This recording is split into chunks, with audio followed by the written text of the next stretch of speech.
ಸ್ನೇಹಿತರೆ, ಮೀಡಿಯಾ ಮಾಸ್ಟರ್ಸ್ಗೆ ಸ್ವಾಗತ ಸುಸ್ವಾಗತ. ಗೆಳೆಯರೆ, ನಮ್ಮಲ್ಲಿ ಆಗಾಗ ಆಯುಧಗಳ ಪರೀಕ್ಷೆಗಳಾಗ್ತಾ ಇರತ್ವೆ. ಯಾವುದೋ ಮಿಸೈಲ್ ಪರೀಕ್ಷೆ ನಡೀತು, ಇನ್ಯಾವುದೋ ಡ್ರೋನ್ ಹಾರ್ತು, ಘಾತಕನೋ ಡ್ರೋನ್ ಅಂತೆ ಹಾರಾಟ ಯಶಸ್ವಿ ಆಯ್ತಂತೆ, ಆಂಟಿ ಡ್ರೋನ್ ವೆಪನ್ ಅಂತೆ ಭಾರತ ಕಂಡು ಹಿಡಿತಂತೆ. ಹೀಗೆ ನಾವು ಸಾಕಷ್ಟು ಸುದ್ದಿಗಳನ್ನು ನೋಡ್ತಾ ಇರ್ತೀವಿ. ಆದ್ರೆ ಅದರಲ್ಲಿ ಭಾರತೀಯ ಸೇನೆಗೆ ಯಾವ ಆಯುಧಗಳು ಸೇರ್ಪಡೆ ಆದವು ಅನ್ನೋದು ನಮಗೆ ತಕ್ಷಣಕ್ಕೆ ಗೊತ್ತಾಗೋದಿಲ್ಲ. ಅವುಗಳ ಸೇರ್ಪಡೆಯ ಮಾಹಿತಿ ಬರೋ ಹೊತ್ತಿಗೆ ಅದರ ಪರೀಕ್ಷೆ ನಡೆದಿತ್ತು ಅನ್ನೋದನ್ನು ಕೂಡ ನಾವು ಮರೆತು ಹೋಗಿರ್ತೀವಿ. ಆದ್ರೆ ಈ ಬಾರಿ ಹಾಗಾಗಿಲ್ಲ. ಕಳೆದ ವರ್ಷವಷ್ಟೇ ಭಾರತ ಪರೀಕ್ಷಿಸಿದ ದಿವ್ಯಾಸ್ತ್ರ ಭಾರತದ ಸೇನೆಗೆ ಸೇರ್ಪಡೆಗೊಂಡಿದೆ ಮತ್ತು ಇದರ ಆಗಮನದಿಂದ ನಮ್ಮ ಡೆಟರೆನ್ಸ್ ಹೆಚ್ಚಿದೆ. ನಾವು ಯಾವುದೇ ಮೂಲೆಯಿಂದ ಆಗಬಹುದಾದ ಶತ್ರುಗಳ ಆಕ್ರಮಣವನ್ನ ಸಮರ್ಥವಾಗಿ ಎದುರಿಸುವ ಶಕ್ತಿಯನ್ನು ಪಡ್ಕೊಂಡಂತಾಗಿದೆ. ಜೊತೆಗೆ ಒಂದೇ ಆಯುಧದಿಂದ ನಾವು ಶತ್ರುಗಳ ಬಹು ಟಾರ್ಗೆಟ್ಗಳನ್ನು ಧ್ವಂಸ ಮಾಡೋದಕ್ಕೆ ಸಾಧ್ಯವಾಗುತ್ತೆ ಅಂತ ನಮ್ಮ ರಕ್ಷಣಾ ಸಚಿವ ರಾಜನಾಥ್ ಸಿಂಗ್ ಹೇಳಿದ್ದಾರೆ. ಇದರ ಜೊತೆಗೆ ಈ ದಿವ್ಯಾಸ್ತ್ರ ನಮ್ಮ ಅಗ್ನಿ-5 ಮಿಸೈಲ್ ಅನ್ನ ನಿಷ್ಕ್ರಿಯಗೊಳಿಸೋದಕ್ಕೆ ಅಂತ ಚೈನಾ ಸಿದ್ಧಪಡಿಸಿದ್ದ ರಡಾರ್ ಏನಿದೆ ಅದಕ್ಕೆ ಚಳ್ಳೆ ಹಣ್ಣನ್ನು ತಿನ್ನಿಸುವ ಶಕ್ತಿಯನ್ನು ಹೊಂದಿದೆ ಮತ್ತು ಇದರಿಂದಾಗಿ ಚೈನಾದ ಒಂದು ಅದ್ಭುತ ಮಿಸೈಲ್ ಇಂಟರ್ಸೆಪ್ಟರ್ ವ್ಯರ್ಥವಾಗ್ತಾ ಇದೆ. ಹಾಗಾದ್ರೆ ಯಾವುದು ಆ ಅಸ್ತ್ರ, ಏನದರ ಶಕ್ತಿ, ಬನ್ನಿ ನೋಡೋಣ.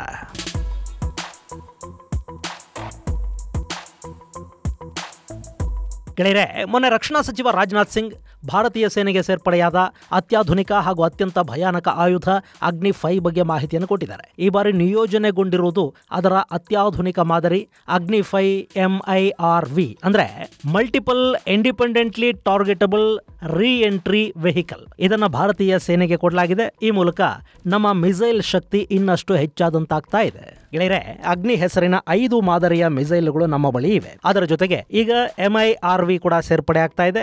ಇದು ನಮ್ಮ ರಕ್ಷಣಾ ಶಕ್ತಿಯನ್ನ ಹೆಚ್ಚು ಮಾಡುತ್ತೆ ಮತ್ತು ಶತ್ರುಗಳಲ್ಲಿ ಒಂದು ಭಯಕ್ಕೆ ಕೂಡ ಇದು ಕಾರಣ ಆಗುತ್ತೆ. ಅದು ಹೇಗೆ ಮತ್ತು ಈ MIRV ಹೇಗೆ ಕೆಲಸ ಮಾಡುತ್ತೆ ಅನ್ನೋದನ್ನ ನಿಮಗೆ ಹೇಳೋ ಮೊದಲು ಒಂದು ಸಣ್ಣ ಮಾಹಿತಿಯನ್ನು ನಿಮಗೆ ಕೊಡಬೇಕು. ನಿಮ್ಮಲ್ಲಿ ಸಾಕಷ್ಟು ಜನ ಈಗಾಗಲೇ ಯೂಟ್ಯೂಬ್ ಚಾನೆಲ್ಗಳನ್ನು ಮಾಡಿರ್ತೀರಿ, ಫೇಸ್ಬುಕ್, ಇನ್ಸ್ಟಾ ಸೇರಿದ ಹಾಗೆ ವಿವಿಧ ಸೋಷಿಯಲ್ ಮೀಡಿಯಾ ಪ್ಲಾಟ್ಫಾರ್ಮ್ ಗಳನ್ನು ಬಳಸ್ತಾ ಇರ್ತೀರಿ. ಆದ್ರೆ ಸಾಕಷ್ಟು ಜನಕ್ಕೆ ಅದರಿಂದ ಕೂಡ ಹಣ ಗಳಿಸೋದಕ್ಕೆ ಸಾಧ್ಯ ಆಗುತ್ತೆ ಅನ್ನೋದು ಗೊತ್ತಿರೋದಿಲ್ಲ. ಸೋಷಿಯಲ್ ಮೀಡಿಯಾಗಳನ್ನ ಮಾನಿಟೈಸ್ ಮಾಡ್ಕೊಳ್ಳೋದು ಹೇಗೆ, ಅದರಿಂದ ಹಣ ಗಳಿಸೋದು ಹೇಗೆ, ಅದಕ್ಕಿರೋ ಮಾರ್ಗಗಳೇನು ಮತ್ತು ಟೆಕ್ನಾಲಜಿ ಹೇಗಿದೆ ಅನ್ನೋದ್ರ ಬಗ್ಗೆ ಆಸಕ್ತರಿಗಾಗಿ ಒಂದಷ್ಟು ತರಬೇತಿಯನ್ನು ಕೊಡೋದಕ್ಕೆ ನಾವು ಆನ್ಲೈನ್ ಮತ್ತು ಆಫ್ಲೈನ್ ಕ್ಲಾಸ್ಗಳನ್ನು ಮಾಡ್ತಾ ಇದ್ದೀವಿ. ಫೆಬ್ರವರಿ 10ನೇ ತಾರೀಕು ನಮ್ಮ ಈ ತಿಂಗಳಿನ ಆನ್ಲೈನ್ ಬ್ಯಾಚ್ ಶುರುವಾಗುತ್ತೆ. 17ನೇ ತಾರೀಕಿನವರೆಗೆ ತರಗತಿಗಳು ನಡೆಯುತ್ತವೆ. ಈ ಒಂದು ವಾರದ ಅವಧಿಯಲ್ಲಿ ನಿಮಗೆ content creation, video editing, camera, YouTube SEO, monetisation ಮತ್ತು ಸೆಕ್ಯೂರಿಟಿ ಹೀಗೆ ವಿವಿಧ ವಿಷಯಗಳನ್ನು ಕಲಿಯೋದಕ್ಕೆ ಅವಕಾಶ ಇರುತ್ತೆ.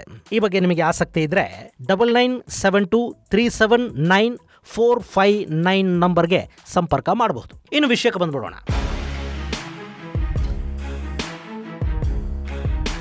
ಗೆಳೆಯರೆ, ಕಳೆದ ವರ್ಷ ಮಾರ್ಚ್ ತಿಂಗಳಲ್ಲಿ ನಮ್ಮ DRDO ಒಂದು ಮಿಷನ್ ದಿವ್ಯಾಸ್ತ್ರ ಹೆಸರಿನ ಪರೀಕ್ಷೆಯನ್ನು ಒಡಿಸ್ಸಾದ ಅಬ್ದುಲ್ ಕಲಾಂ ದ್ವೀಪದಲ್ಲಿ ಮಾಡಿತು. ಅವತ್ತು ಅಲ್ಲಿ ನಡೆದದ್ದು ಅಗ್ನಿ-5 MIRV ಪರೀಕ್ಷೆ. ನಿಮಗೆ ಗೊತ್ತಲ್ಲ, ನಮ್ಮಲ್ಲಿ ಅಗ್ನಿ-5 ಮಿಸೈಲ್ಗಳ 5 ವೇರಿಯಂಟ್ಸ್ ಇವೆ. ಅಗ್ನಿ-1 700 ಕಿಲೋಮೀಟರ್ ಇಂದ 1200 ಕಿಲೋಮೀಟರ್ ರೇಂಜ್ ಅನ್ನು ಹೊಂದಿದೆ. ಅಗ್ನಿ-2 2000 ಕಿಲೋಮೀಟರ್ ರೇಂಜ್ ಅನ್ನು ಹೊಂದಿದೆ. ಹಾಗೆ ಅಗ್ನಿ-3 3000, ಅಗ್ನಿ-4 4000 ಕಿಲೋಮೀಟರ್ಗಳಷ್ಟು ರೇಂಜ್ ಅನ್ನು ಹೊಂದಿದ್ರೆ ಅಗ್ನಿ-5 5000 ಕಿಲೋಮೀಟರ್ ಮುಟ್ಟುತ್ತೆ ಅಂತ ಹೇಳ್ತಾರೆ. ಆದ್ರೆ ಅಗ್ನಿ-5 ನ ನಿಜವಾದ ಸಾಮರ್ಥ್ಯ 5,500 ಇಂದ 8000 ಕಿಲೋಮೀಟರ್ ಅನ್ನೋ ಮಾತು ಕೂಡ ಇದೆ. ಇನ್ನು ಅಗ್ನಿ-6 ಕೂಡ ಈಗ ಸಿದ್ಧವಾಗ್ತಾ ಇದೆ. ಈ ಅಗ್ನಿ-5 ಇದೆಯಲ್ಲ, ಇದು ಇಂಟರ್ ಕಾಂಟಿನೆಂಟಲ್ ಬ್ಯಾಲಿಸ್ಟಿಕ್ ಮಿಸೈಲ್. ಇದರ ಆಪರೇಷನಲ್ ರೇಂಜ್ 8000 ಕಿಲೋಮೀಟರ್. ಅಂದ್ರೆ ಏಷ್ಯಾದಲ್ಲಿನ ಯಾವ ದೇಶವನ್ನು ಬೇಕಾದರೂ ಟಾರ್ಗೆಟ್ ಮಾಡ್ಕೊಳ್ಳೋ ಶಕ್ತಿ ಇದಕ್ಕಿದೆ. ಹಾಗೆ ಯುರೋಪಿನ ಒಂದಷ್ಟು ದೇಶಗಳು ಕೂಡ ಇದರ ವ್ಯಾಪ್ತಿಗೆ ಒಳಪಡುತ್ತವೆ. ಟರ್ಕಿಯನ್ನ ಇದು ಈಸಿಯಾಗಿ ಟಾರ್ಗೆಟ್ ಮಾಡೋದಕ್ಕೆ ಸಾಧ್ಯ ಆಗುತ್ತೆ. ಚೈನಾದ ಮೂಲೆಯನ್ನ ತಲುಪುವ ಶಕ್ತಿಯನ್ನ ಇದು ಹೊಂದಿದೆ. ಹೀಗಾಗಿನೇ ಅಗ್ನಿ-5 ಮಿಸೈಲ್ ಟೆಸ್ಟ್ ನಡೀತಿರುವಾಗ ಚೈನಾ ಪದೇ ತನ್ನ ಸ್ಪೈ ಹಡಗನ್ನ ಹಿಂದೂ ಮಹಾಸಾಗರದ ಕಡೆಗೆ ಕಳುಹಿಸಿಕೊಡುವ ಕೆಲಸವನ್ನ ಮಾಡ್ತಾ ಇತ್ತು. ಇನ್ನು ಅಗ್ನಿಯ ಆಪರೇಷನಲ್ ರೇಂಜ್ ಬಗ್ಗೆ ಚೈನಾಗೆ ಇವತ್ತಿಗೂ ಸಾಕಷ್ಟು ಅನುಮಾನಗಳಿವೆ. ಅದರ ರೇಂಜ್ ಅನ್ನ 5000 ಕಿಲೋಮೀಟರ್ ಅಂತ ಭಾರತ ಸುಳ್ಳು ಹೇಳ್ತಾ ಇದೆ. ಅದು ಇನ್ನೂ ಹೆಚ್ಚಿನ ದೂರ ಹೋಗುತ್ತೆ ಅಂತ ಚೈನಾ ಹೇಳುತ್ತೆ. ಇದು ಅಗ್ನಿಯ ತಾಕತ್ತು. ಹಾಗೇನೆ ಈ ಅಗ್ನಿ ಮಿಸೈಲ್ ಅನ್ನೋದು 3 ಸ್ಟೇಜ್ ಸಾಲಿಡ್ ಫ್ಯೂಯಲ್ ಇಂಜಿನ್ ಅನ್ನು ಹೊಂದಿದೆ. 1500 kgಯಷ್ಟು ನ್ಯೂಕ್ಲಿಯರ್ ವಾರ್ ಹೆಡ್ ಅನ್ನ ಹೊತ್ತೊಯ್ಯುವ ಸಾಮರ್ಥ್ಯವನ್ನು ಇದು ಹೊಂದಿದೆ. ಇನ್ನು ಇದರ ಸ್ಪೀಡು ಮ್ಯಾಕ್ 24 ಅಂದ್ರೆ ಗಂಟೆಗೆ ಸುಮಾರು 29,654 ಕಿಲೋಮೀಟರ್ ಸ್ಪೀಡಲ್ಲಿ ಇದು ಹೋಗುತ್ತೆ. ಇಂಥದೊಂದು ಭಯಾನಕ ಮಿಸೈಲ್ನ ಜೊತೆ ಈಗ ಭಾರತ ಅಗ್ನಿ-6 ಅನ್ನು ಕೂಡ ಸಿದ್ಧಪಡಿಸಿಕೊಳ್ತಾ ಇದೆ. ಅಗ್ನಿ-6 ಸಿದ್ಧವಾದ್ರೆ ಅದು 12,000 ಕಿಲೋಮೀಟರ್ ರೇಂಜು ಮತ್ತು 3 ಟನ್ ಅಂದ್ರೆ 3000 kgಯಷ್ಟು ವಾರ್ ಹೆಡ್ ಅನ್ನು ಹೊತ್ತೊಯ್ಯುವ ಸಾಮರ್ಥ್ಯವನ್ನು ಹೊಂದಿರುತ್ತೆ. ಅದರ ಸ್ಪೀಡ್ ಕೂಡ ಮ್ಯಾಕ್ 24 ಅಂತಲೇ ಹೇಳ್ತಾ ಇದ್ದಾರೆ.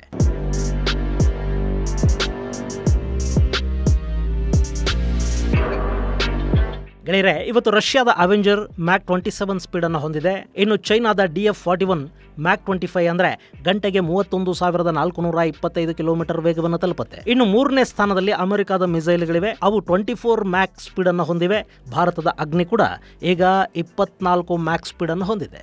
ಇದು ವಿಶೇಷ ಅಲ್ಲ, ಆದರೆ ಭಾರತದ ಈ ಇಂಟರ್ ಕಾಂಟಿನೆಂಟಲ್ ಬ್ಯಾಲಿಸ್ಟಿಕ್ ಮಿಸೈಲ್ಗೆ IMRV ತಂತ್ರಜ್ಞಾನವನ್ನು ಕೂಡ ಅಳವಡಿಸಲಾಗಿದೆ. ಇಲ್ಲಿ ಏನಾಗುತ್ತೆ ಅಂದರೆ, ಸಾಮಾನ್ಯ ಮಿಸೈಲ್ಗಳು ಅವುಗಳ ವೇಗ, ಹೊತ್ತೊಯ್ಯುವ ವಾರ್ ಹೆಡ್ ತೂಕ ಇದೆಲ್ಲ ಎಷ್ಟೇ ಇದ್ರೂ ಕೂಡ ಅವು ಒಂದು ಬಾರಿಗೆ ಒಂದು ವಾರ್ ಹೆಡ್ ಅನ್ನು ತಗೊಂಡು ಹೋಗಿ ಶತ್ರುಗಳ ಟಾರ್ಗೆಟ್ ಮೇಲೆ ಕೆಡವಿ ಬಿಡುತ್ತವೆ, ಅಲ್ಲಿಗೆ ಮುಗೀತು. ಆದರೆ ಈ MIRV ಅನ್ನೋದು ಹಾಗಲ್ಲ. MIRV ಅಂದ್ರೇನೆ ಮಲ್ಟಿಪಲ್ ಇಂಡಿಪೆಂಡೆಂಟ್ ಟಾರ್ಗೆಟಬಲ್ ರೀ ಎಂಟ್ರಿ ವೆಹಿಕಲ್. ಇದರಿಂದ ಒಂದೇ ಮಿಸೈಲ್ ಮೂಲಕ 4-6 ವಾರ್ ಹೆಡ್ಗಳನ್ನು ತಗೊಂಡು ಹೋಗೋದಕ್ಕೆ ಸಾಧ್ಯ ಆಗುತ್ತೆ. ಇಲ್ಲಿ ಒಂದು ಮಿಸೈಲ್ ಅನ್ನು ಹಾರಿಸಿದ್ರೆ ಶತ್ರುಗಳ ಬೇರೆ ಬೇರೆ ಟಾರ್ಗೆಟ್ಗಳ ಮೇಲೆ ಬೇರೆ ಬೇರೆ ವಾರ್ ಹೆಡ್ಗಳು ದಾಳಿ ಮಾಡುತ್ತವೆ ಮತ್ತು ಈ ರೀ ಎಂಟ್ರಿ ವೆಹಿಕಲ್ಸ್ ತಾವೇ ತಮ್ಮ ಗುರಿಯನ್ನು ಹುಡುಕೊಂಡು ನಿಖರವಾಗಿ ದಾಳಿ ಮಾಡಿ ಮುಗಿಸುತ್ತವೆ. ಹೀಗಾಗಿ ಇದು ಸಾಂಪ್ರದಾಯಿಕ ಮಿಸೈಲ್ಗಿಂತ ಹೆಚ್ಚು ಭಯಾನಕ ಮತ್ತು ಹೆಚ್ಚು ಉಪಯೋಗಿ ಅನ್ನಿಸ್ಕೊಳ್ಳುತ್ತೆ. ಇನ್ನು ಈ ತಂತ್ರಜ್ಞಾನ ಭಾರತದ ಬಳಿ ಮಾತ್ರ ಇದೆ ಅಂತಲ್ಲ, ಆದರೆ ಇದನ್ನು ಹೊಂದಿರುವ ಕೆಲವು ದೇಶಗಳ ಪಟ್ಟಿಯಲ್ಲಿ ಭಾರತಕ್ಕೂ ಸ್ಥಾನ ಸಿಕ್ಕಿದೆ. ಈ MIRV ತಂತ್ರಜ್ಞಾನ ಅಮೆರಿಕದ ಬಳಿ ಇದೆ.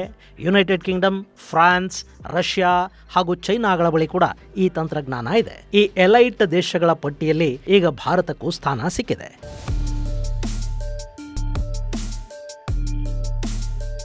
ಗೆಳೆಯರೆ, ಇದರಿಂದ ಭಾರತದ ಡೆಟರೆನ್ಸ್ ಹೆಚ್ಚಾಗ್ತಾ ಇದೆ ಅಂತ ರಕ್ಷಣಾ ಸಚಿವ ರಾಜನಾಥ್ ಸಿಂಗ್ ಹೇಳಿದ್ದಾರೆ. ಅವರ ಮಾತಲ್ಲಿ ಉತ್ಪ್ರೇಕ್ಷೆ ಏನಿಲ್ಲ. ಯಾಕೆ ಅಂದ್ರೆ ಈ ಮಲ್ಟಿಪಲ್ ಇಂಡಿಪೆಂಡೆಂಟ್ ಟಾರ್ಗೆಟಬಲ್ ರೀ ಎಂಟ್ರಿ ವೆಹಿಕಲ್ ತಂತ್ರಜ್ಞಾನ ಇದೆ ನೋಡಿ, ಇದು ರಡಾರ್ ಹಾಗೂ ಏರ್ ಡಿಫೆನ್ಸ್ ಸಿಸ್ಟಮ್ಗಳನ್ನ ಯಾಮಾರಿಸುವ ನಿಟ್ಟಲ್ಲಿ ತುಂಬಾನೇ ಉಪಯುಕ್ತ ಅನ್ನಿಸ್ಕೊಳ್ಳುತ್ತೆ. ಈಗ ಒಂದೇ ಮಿಸೈಲ್ ಬಂದ್ರೆ ನಿಖರವಾಗಿ ಅದನ್ನ ಗುರುತಿಸಿ ಹೊಡೆದು ಕೆಡುವುದಕ್ಕೆ ಏರ್ ಡಿಫೆನ್ಸ್ಗೆ ಸಾಧ್ಯ ಆಗುತ್ತೆ. ಹಾಗಲ್ಲದೆ ಏಕಕಾಲಕ್ಕೆ ಒಂದು ಮಿಸೈಲ್ ನಿಂದ 4-6 ವಾರ್ ಹೆಡ್ಗಳು ಹೊರಟು ಅಂತ ಇಟ್ಕೊಳ್ಳಿ.